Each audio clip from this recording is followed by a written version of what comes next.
Tonight, let the rain tell you a few of its quiet secrets, and let those secrets fold themselves around you like a warm blanket. Imagine the sound just outside your window, or the remembered weight of a rain-soaked night you once stood beneath. Only this time, you are safe and still, and vapor that forms a cloud. In the space between those breaths, something happens that has been happening for as long as the planet has water.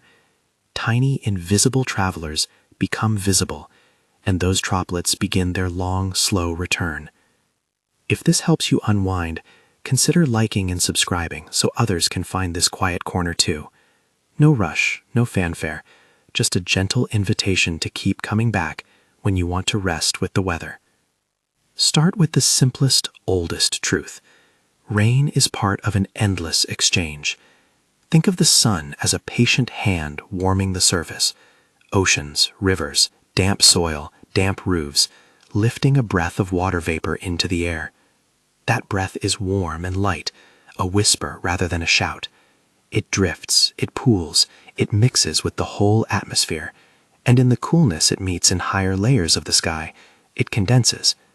The very word condensation means coming together.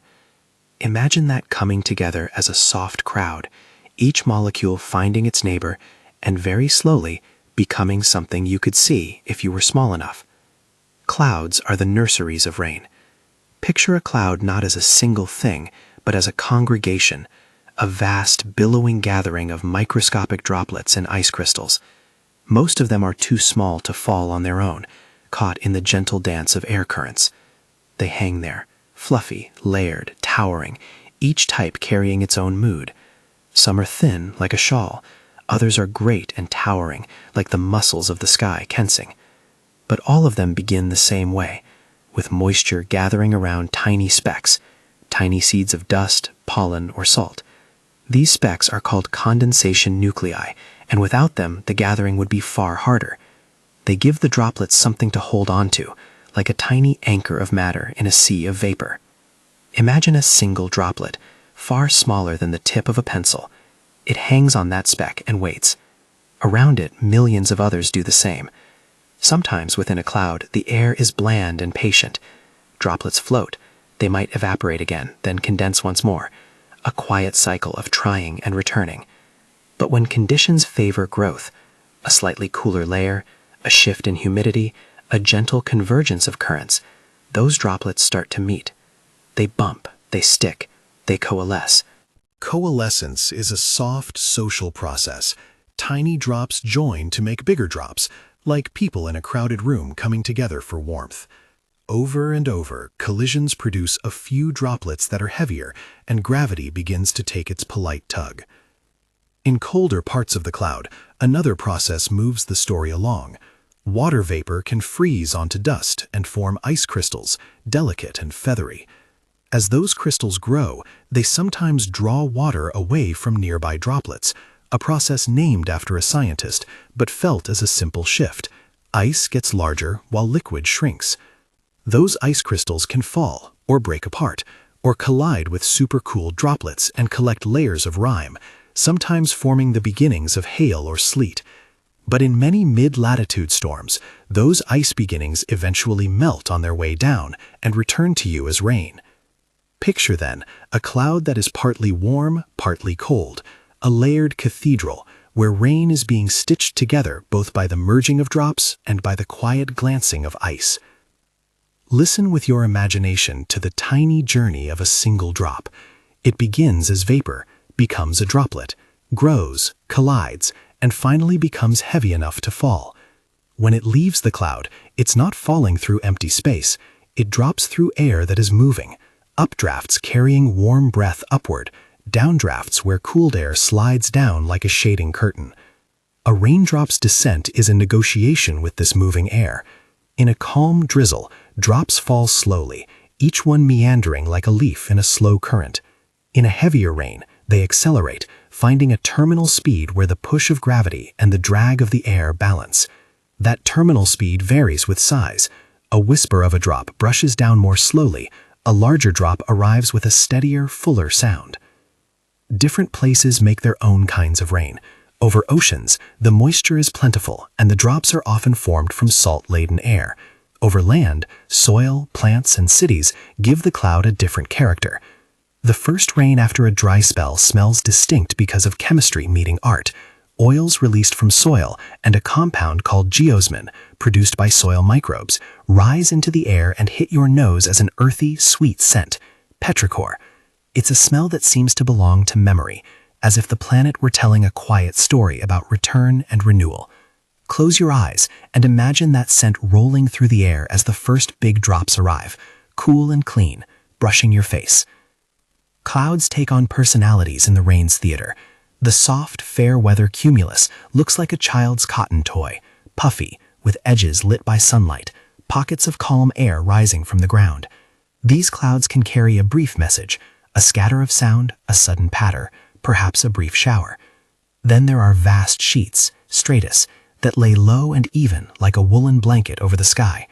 Rain from these clouds feels steady, a long, soft darning needle of sound on rooftops. Alto cumulus and nimbostratus sit in between, each with its own tempo. The mid-level fields that bring a steady, persistent rain, and the darker, wetter layers that seem to soak into the world slowly. And then there are cumulonimbus, the giants, the vertical architects of the atmosphere. Think of them as tall towers ascending miles into the sky, their tops flaring into an anvil carried by the high winds. Inside these towers, movements are more dramatic, though not always frightening. Warm air rises rapidly in columns, carrying moisture upward where it cools and condenses. At higher altitudes, temperatures fall below freezing, and ice processes become active. Within these vigorous clouds, droplets and ice particles mix, collide, and sometimes generate electricity. When a cumulonimbus is present, the soundscape of the night changes. There is a richness of texture, notes of heavy rain, the occasional slap of hail, and at times a distant low bass rumble that rolls and itself contains many harmonics, tones that the ear perceives as both sound and feeling. You can think of storms as organized motion, a choreography of air and water. The growth phase begins quietly. Warm, moist air rises, and an early cloud builds, small at first, a secret forming. As the cloud collects more moisture and the environment is favorable, updrafts intensify. A mature storm stage arrives when updrafts and downdrafts coexist, when warm air surges upward and cooled air descends, carrying with it the weight of falling rain. The sounds of a mature storm are layered, the hiss of steady rainfall, the different pitches of drops hitting different surfaces, and sometimes the low rolling thunder that emanates from the rapid heating of the air surrounding a lightning channel. Lightning itself is a brilliant flash given by the atmosphere when charge imbalances grow too large. Within a storm, collisions between ice particles and droplets can lead to charge separation. Small particles can become positively charged, while larger graupel or hail particles take on negative charge, or vice versa. Over time, the cloud organizes these charges into pockets, and when the electrical tension becomes strong enough, a discharge occurs.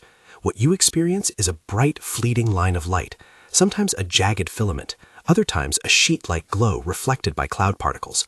Light travels to your eyes almost instantly. Thunder follows because sound must move through the air and arrives more slowly. The brightness of lightning is a blink, but the voices of thunder can linger, low and extended, a rolling commentary on that quick illumination. Thunder is sound made by sudden heating. The lightning channel heats surrounding air so rapidly that it explodes explosively, producing a shock that relaxes into a rumbling wave. Depending on how far the lightning occurred and the landscape between you and the storm, the thunder you hear can be a sharp crack or a deep, long rumble. Those deep rumbles are rich in low frequencies that our bodies feel as much as hear. They can seem like a distant drum or an ocean swell. Many people find this low rumble calming, perhaps because it resembles other steady, natural sounds, the beat of our own chest, the pulse of waves, the distant roll of distant mountains. In a safe space, thunder can be a comforting reminder of the immense scale of the processes above. Return now to the small and tactile. Picture several surfaces where rain lands and how each changes the sound. On a metal roof, drops become clear, crisp taps, taut and musical, sometimes almost percussive when the rain intensifies. On a window pane, larger drops slide and spatter, tracing thin rivulets and making soft, sibilant trails. On leaves, droplets distribute their weight, slide gently, and then fall in a quieter, more irregular rhythm. On soil, the initial contact can sputter a little as dry earth briefly resists. Then the sound settles into a muffled cushion. Puddles create a chorus of splashes, multiplying, overlapping, creating textures from tiny planks to round, hollow rings. Not all raindrops are shaped like teardrops.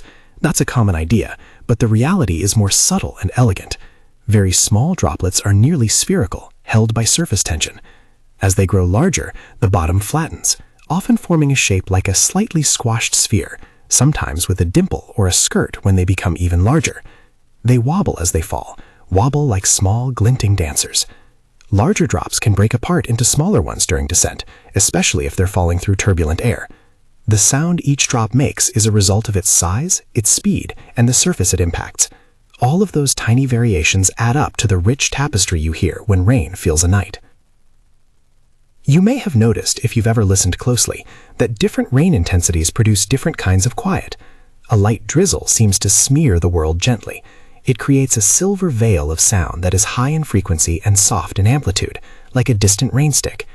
A medium rain has more presence, an even, steady patter that suggests a steady pulse.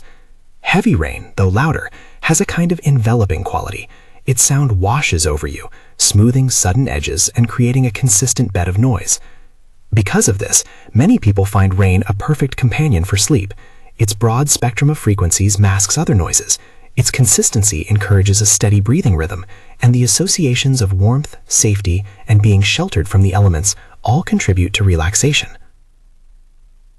There's also a delightful little fact about how rain sounds on different materials. When water hits a flat, hard surface, it tends to create sharper, crisper sounds with distinct attack and decay. A softer surface like grass absorbs much of the impact and produces more muted, muffled tones. A metal surface can resonate, adding a metallic overtone to the basic impact noise. Trees add a unique timbre. Leaves vibrate and flutter, producing a hushed rustle underlaid with the intermittent plink of droplets. If you imagine these surfaces around you, the roof over your head, a window at your side, a tree beyond the glass, the rain composes a space-specific symphony. Sometimes the first rain after a long dry spell has a special cadence. The initial drops are larger and often strike with a lonely clarity, then are followed by a more steady cadence. That first scent, the petrichor, rises as oils from leaves and soil are released into the air. Microbial compounds like geosmin are part of this perfume. They are produced by tiny organisms in the soil and released by the impact of rain or the aerosolization of soil particles. There's a quiet chemistry to it. Negative ions in the cool, moist air can also influence the way the air feels. People often describe a clarity or freshness after a storm. These are sensory notes you can savor. The cooler air on your skin, the smell of wet earth, the tightness of ozone in the atmosphere minutes after a lightning flash. As the storm builds, you might notice changes in soundscape and texture. Updrafts inside the cloud structure can produce a hiss of fine precipitation. Downdrafts can send sudden gusts, and those gust fronts sometimes carry a sharp shift, a quick change in wind direction, like a page turning. Hail forms in turbulent updrafts when droplets are repeatedly lifted above freezing levels and collect layers of ice before falling. Hailstones have a tendency to make more pronounced, sometimes staccato sounds on roofs and hard surfaces. The presence of hail doesn't need to be alarming in a narrative sense here. Rather, think of it as another instrument in the storm's orchestra, adding percussive notes within a larger, mostly gentle piece. It's useful to remember that storms are not random tantrums of chaos. They are part of the Earth's system working as it has for eons.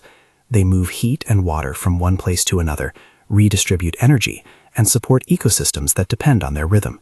Some storms are quick and efficient, moving along a front and finishing in an hour. Others linger, building and collapsing in cycles of intensity that can last longer. The character of a storm depends on many things: the moisture available, the vertical temperature profile of the atmosphere, the presence of wind shear, how wind speed and direction change with altitude, and the larger scale environment. Despite the technical terms, at its heart, a storm is a conversation between air and water. Let your imagination settle on one small scene. You are inside, warm, sitting near a window. Outside, a soft rain begins, first in single, sparing drops that plant themselves on the glass and run toward each other, joining into tiny rivers. As the intensity grows, the window loses its little trails and is instead dotted with a steady pattern. The roof picks up the rhythm and turns it into a percussive layer. Beyond the roof, trees take their own part, leaves whispering and releasing the occasional plink. In the distance, a low roll of thunder, not sharp but velvety, moves like a slow wave. Your breath follows its motion without thinking, deeper and calmer. You are an audience to an old performance, and the performers are air, water, and light. Now imagine peering up at the underside of a cloud, as if you could see the storm's belly. You would notice motion, wisps and streaks, pockets where rain is concentrated and falls in curtains, columns where warm air surges upward. These visual textures have their auditory counterparts. Curtains of rain produce a sustained, velvety sound. Columns of heavy rain hitting the ground can create a deeper, fuller tone. Patterns within the cloud, bands, cells, clusters, affect how rain falls over the landscape and how your ear perceives it from wherever you are. The mind finds pattern in these sounds, matching rhythm to expectation, which itself is a soothing activity. The brain likes to predict and then be gently confirmed. There is an intimacy to listening to a storm as well, a sense of connection to larger cycles. Every raindrop that falls was once part of the ocean or a river or the marrow of a plant. It rose, it condensed, it traveled in a cloud, and then it returned. In that return is a kind of promise, renewal, replenishment, cleaning.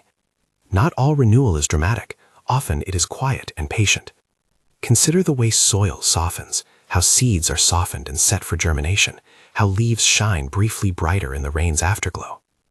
Think of the small domestic gestures rain invites, the way books smell when opened on a rainy afternoon, the way a tea feels better when sipped with the meter of rain outside, the way conversation inside becomes more intimate against the larger sound outside. You might begin to feel your eyelids grow heavier as the details fold into a larger softness. Allow that sensation to come. Let the facts be like stones in a pocket that gradually smooth the edges of thought. The mind, having been entertained with images of droplets and currents, with the science of charge separation and the poetry of petrichor, gives way to a quieter mode. Yet there is more to share. There are many kinds of clouds, many behaviors of rain, and deeper explanations for why some storms speak in quick, high notes and others in low, full chords. Ahead is the story of storm life cycles, the rise and fall of updrafts, the meeting of winds, the creation of long-lived systems, and the specific music they make when they interact with landscape. We will also explore further how lightning forms its skeleton within the cloud, and how thunder's voice is shaped by distance, landscape, and the layered air through which it travels. Before we move into those wider stages, hold one small safety thought close, not to alarm, but to be calmly wise. The most restful way to experience a storm is to be sheltered indoors. Storms are remarkable from a safe, dry vantage. When you watch or listen from inside, you can appreciate the textures without risk. As your breathing slows with the listening, imagine following a single storm cell as it begins in the early afternoon heat of a warm landscape. A small cluster of cumulus gathers, fed by warm, moist air rising in invisible plumes. The cloud climbs, its center grows darker and more substantial. Updrafts lift more moisture, and the structure organizes. You'll notice how the sound palette shifts subtly as precipitation forms. A whisper becomes a patter, becomes a drumbeat. In the center of the storm, the cloud's internal motion sculpts rain into sheets and shafts, creating a visual and auditory complexity that can be both riveting and soothing.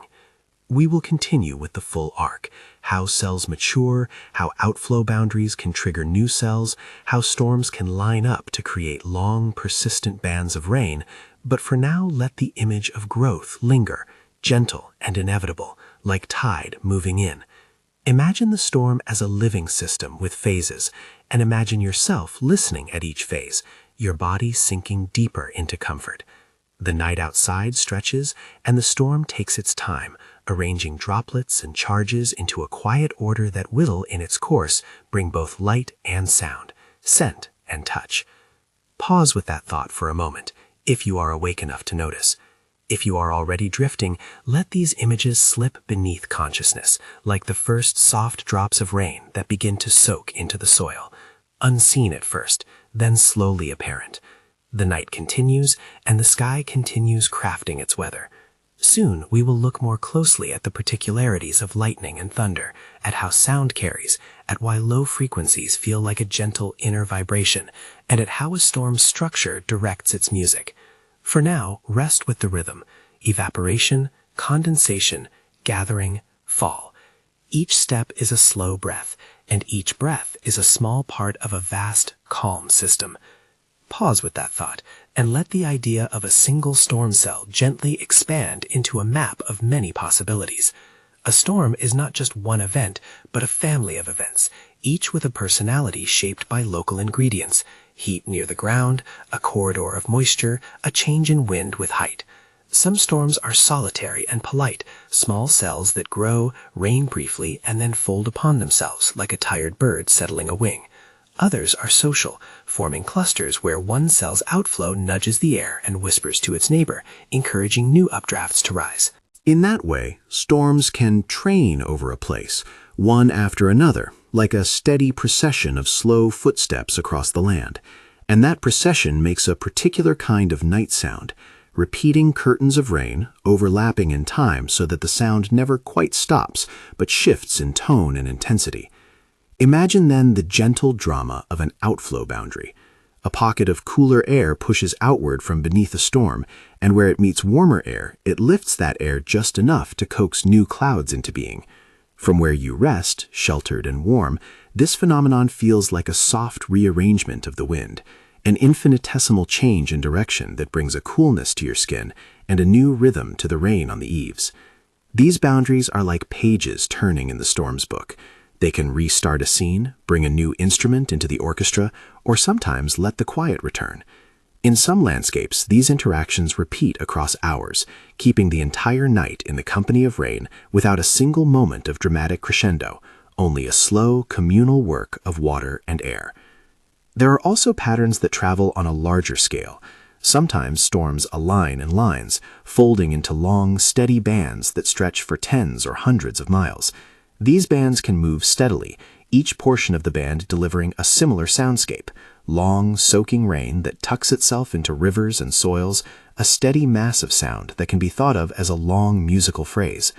Other times, a broad, organized system evolves overnight, fed by an extended stream of moisture and energy from distant places. For you, experiencing this from a safe window, a difference is in texture more than danger. A long band gives a continuous, layered noise, wider, deeper, more consistent, while isolated storms are more episodic, their sounds rising and falling like separate verses. Pause with the image of wind shear for a moment, but treat it simply as the way wind changes with height, sometimes gently, sometimes more sharply. When wind at the surface goes one way and wind aloft goes another, storms can tilt. Tilted storms distribute rain differently. They can grow more organized without being furious.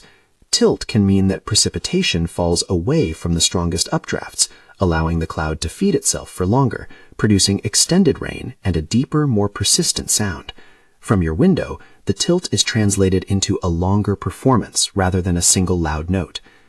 Mountains and coasts lend their own signatures to storm formation. When air moves toward a mountain, it is forced to rise, cooling as it ascends and making clouds more likely to form on the windward side. Those mountain-triggered storms can sound unique, sudden cascades of rain as the lifted air condenses rapidly, punctuated sometimes by the sound of wind wreathed through trees and the extra base weight of rain falling downhill. Along coasts, a sea breeze can act like a slow drumbeat.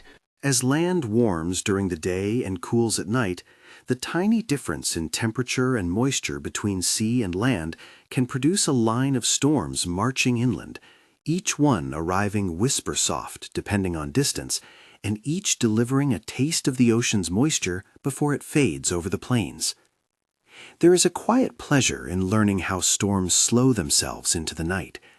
As the sun sets and the surface cools, the energy that fed vigorous updrafts often wanes.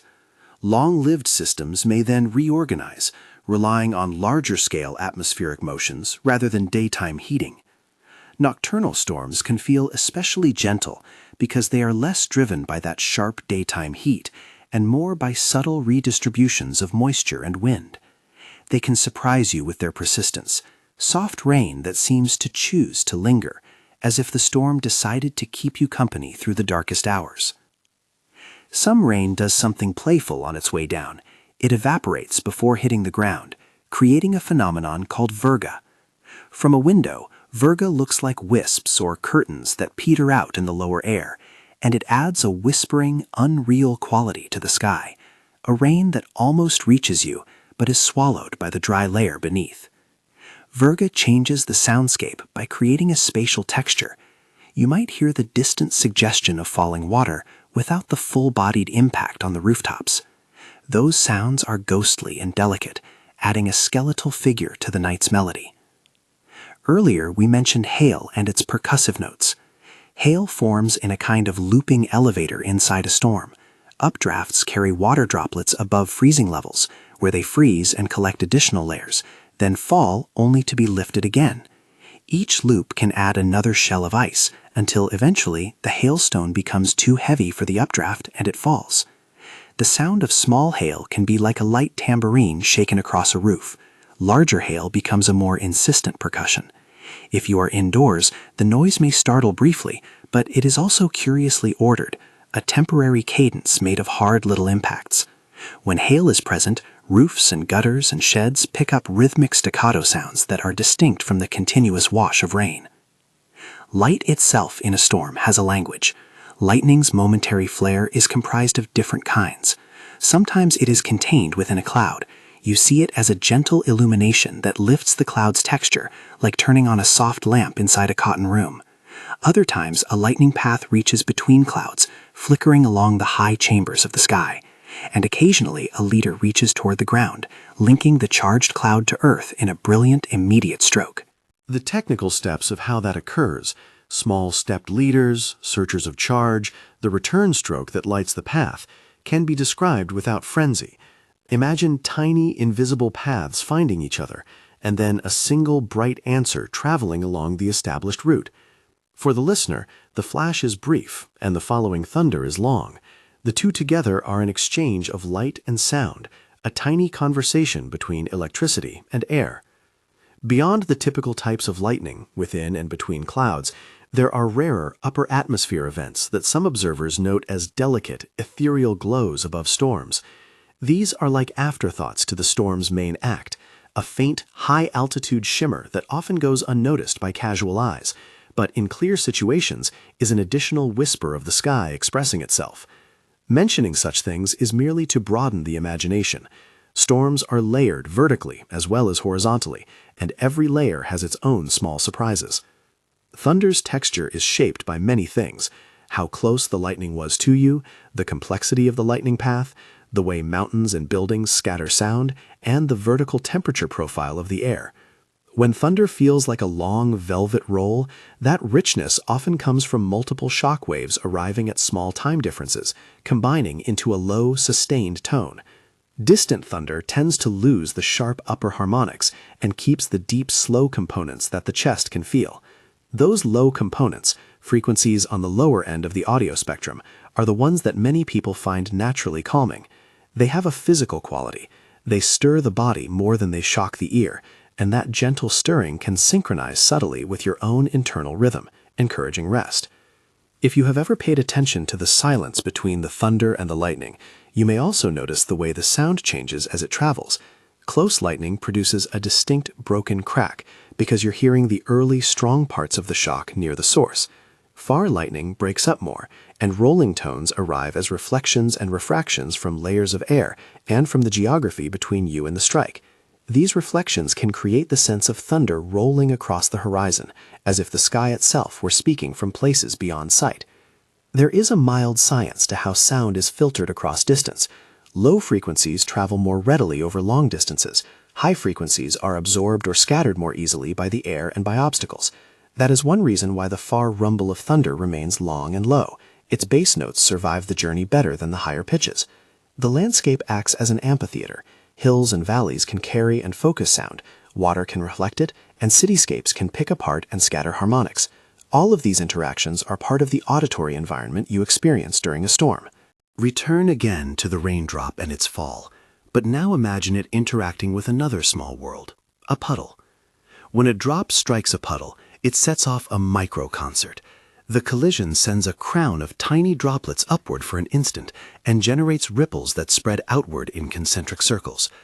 Those ripples catch subsequent impacts and disturb the next sounds, altering the tone of the splashes and introducing a gentle echo among the small waves. In larger bodies of water, like ponds or slow-moving streams, the sound becomes more complex still as waves and currents interplay with each other. Even slow, steady rain on a still lake creates a soft, continuous patter that seems to smooth the surface into a sheet of moving silver. Different materials create different resonances. Think for a moment of an umbrella.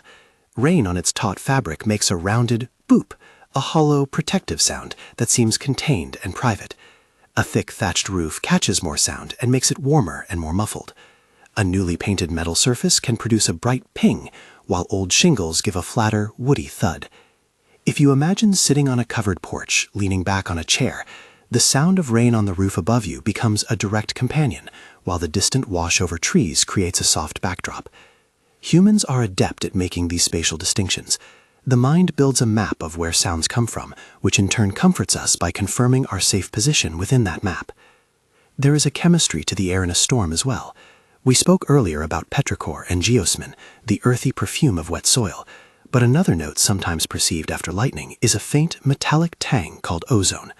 Lightning's rapid discharge can break apart molecules and create ozone near the strike. This ozone has a sharp, clean scent many people have come to associate with imminent rain or refreshment. While ozone at high concentrations is not something to seek out, in the context of a distant storm it is only a whisper that adds a crystalline clarity to the already damp, cooled air. The cooling effect of rain is something you can feel physically. As rain begins, the air temperature near the ground often drops slightly. The evaporative cooling of rain and the replacement of warm air with cooler downdrafts combine to make the night feel fresher. That coolness on your skin can be soothing, especially if you are warm and ready to settle down. Imagine tucking a small, cool cloth to your forehead. Only the cloth is the air, and the rhythm is the rain. Thoughts slow in that cooler, denser air. The world seems nearer, more tactile. Let us linger on how storms support life, but with the hush befitting a lullaby. Rain replenishes groundwater and fills rivers and reservoirs. It waters plants, nudging seeds that have waited in the dark to begin their work. Microbial life in the soil wakes with moisture, and that small bloom multiplies into more complex food webs. In cities, rain cleans dust from streets and brings out colors in brick and pavement that daytime light had dulled. In forests, the quiet of rain allows smaller sounds to be heard, the drip from a leaf to leaf, the occasional creature stirring, the moss releasing its own damp scent. There is an ecosystem of small returns and renewals beneath every storm, an entire world quietly responding to the sky's gesture. People have long paired storms with introspection. Poets and dreamers find in rain a mirror for inward moods. The world shrinks gently under falling water, concentrating attention on immediate comforts, a cup of tea, a book left open on a lap, the warmth of another body under the same roof. The association between rain and intimacy is ancient because rain fosters small-scale gathering. We shelter, and in shelter, conversation becomes more tender, thoughts more domestic, memories more accessible. If you allow your mind to drift down this corridor, you may find recollections that feel softer in the presence of rain. A childhood kitchen, a train window, a shared umbrella. None of these are demanded of you. Simply let them come if they will, like a stray melody caught from a passing chorus. Now consider, in a gentle step into technical curiosity, the concept of microphysics at work in drizzle versus heavy rain. Drizzle is composed of very small droplets that linger longer in the air. Their individual sounds are tiny and high-pitched, creating that silver veil of which we spoke earlier. Heavy rain brings larger drops, more momentum, and a fuller spectrum of sound, including deeper tones. In the middle ranges, the mixture of droplet sizes produces a particularly rich auditory palette, because the combined impacts cover a wide band of frequencies. The storm thus sculpts its own acoustic fingerprint based on the distribution of droplet sizes falling through the column of air.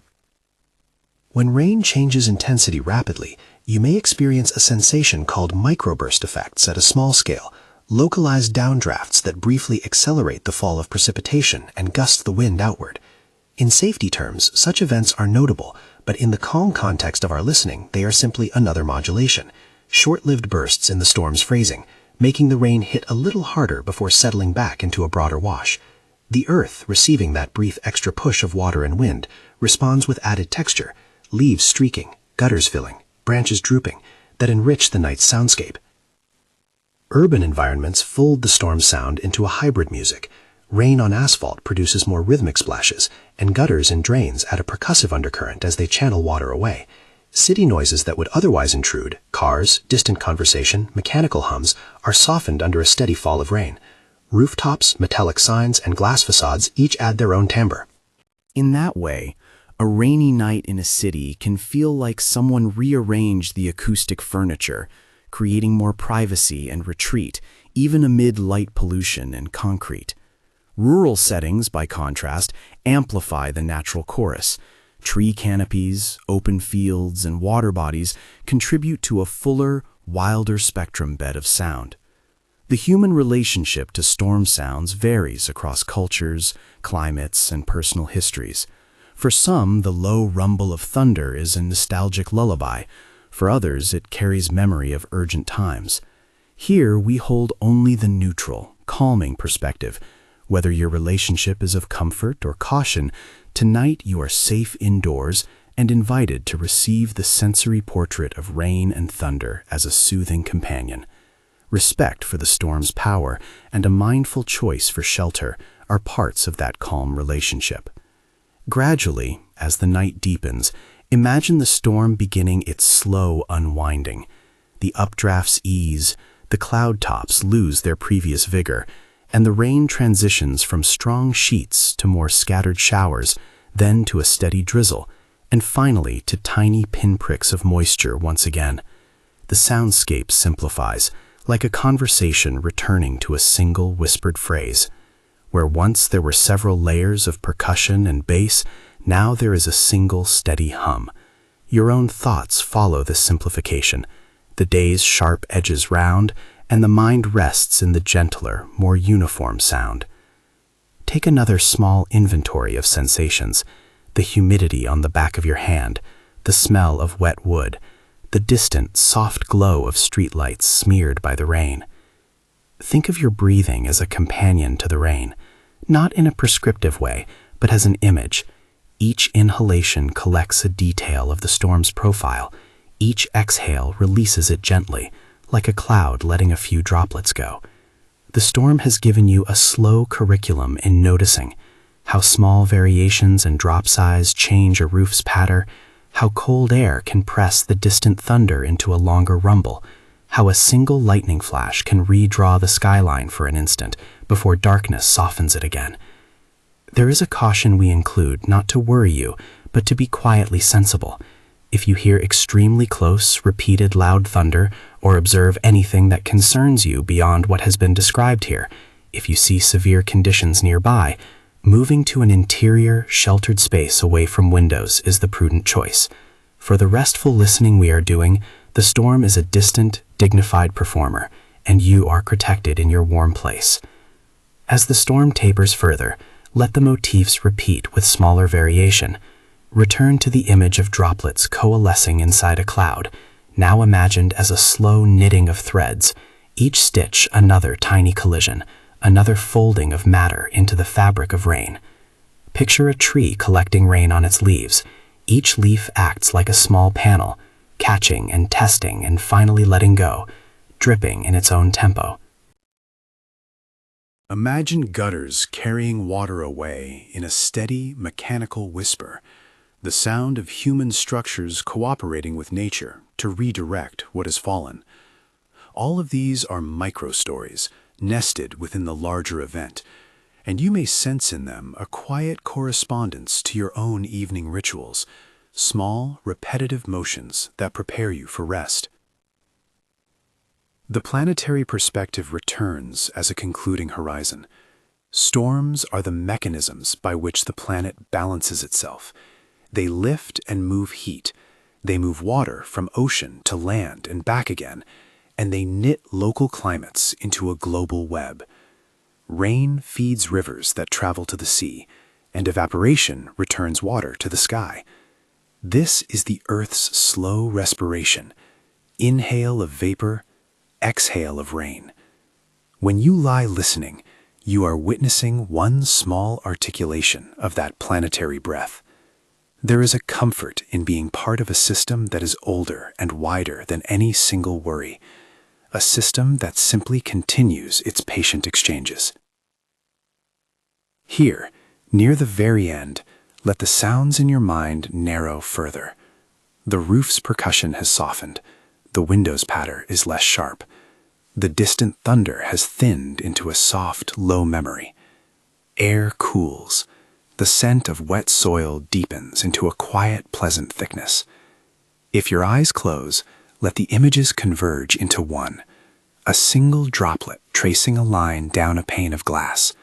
A lane of light bending through mist. A hush like the space between two long breaths. Keep that soft image and allow the rest to dissolve. If this night has been kind to you, and these gentle explorations have helped light the way toward rest, there are more nights like this to find here. For now, allow the last sound you remember, the falling of rain, to become the sound beneath your final wakefulness. Imagine it as a soft, sustaining thread that will continue for a while, then thin, and then be replaced by the quiet of sleep. Thank yourself for arriving here, for giving the body and mind permission to release. Good night.